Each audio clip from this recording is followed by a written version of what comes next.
In the early 21st century, the United States remains the most powerful country in the world.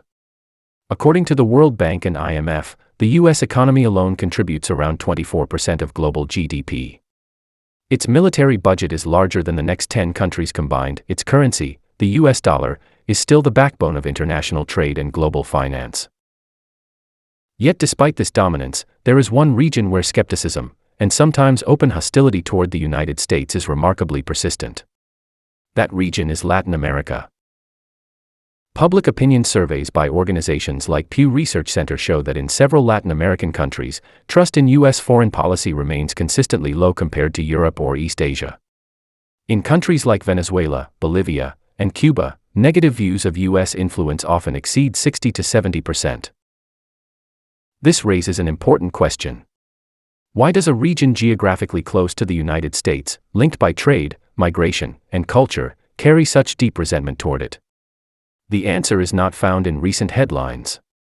It is found in history, in power imbalance, and in a long memory that has never fully healed. To understand this relationship, we need to go back to 1823. That year, the United States introduced the Monroe Doctrine. Officially, it stated that European powers should no longer interfere in the affairs of the Americas. At the time, many Latin American nations had just gained independence from Spain and Portugal. Initially, this doctrine appeared protective. But over time, its interpretation shifted. What began as a warning to Europe slowly transformed into a claim: Latin America fell under U.S. influence. This marked the beginning of a political mindset where intervention was not seen as aggression, but as management. And that mindset shaped everything that followed. Throughout the 20th century, U.S. involvement in Latin America intensified. During the Cold War, Washington viewed the region primarily through one lens: anti-communism.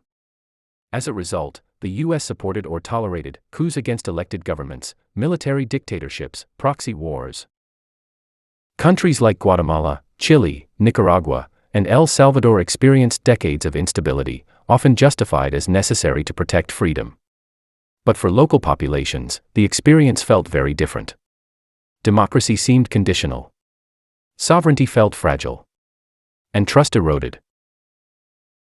Venezuela represents a turning point. With the largest proven oil reserves in the world, Venezuela has always been strategically important. When Hugo Chavez rose to power in 1999, he framed his leadership as a response to decades of inequality and foreign influence. Chavez openly criticized the United States, not as a rhetorical strategy alone, but as a political identity. When a US-backed coup attempt briefly removed him in 2002, that identity hardened. From that moment on, opposing US influence became central to Venezuela's political narrative. Sanctions and diplomatic isolation later reinforced public resentment, especially among ordinary citizens who felt economically punished. Venezuela is not unique. Across Latin America, many governments, left-wing or nationalist, share similar concerns: external pressure on domestic politics, economic dependence, unequal negotiating power. Importantly, this is not about hatred toward Americans as individuals. It is about resisting structural dominance. The memory of intervention remains stronger than promises of partnership. So why does anti-American sentiment persist in Latin America? Because power leaves scars. And history does not disappear just because it becomes inconvenient.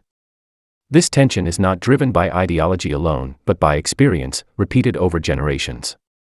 Until that history is acknowledged honestly, skepticism toward U.S. influence will continue. Not as a trend, but as a consequence.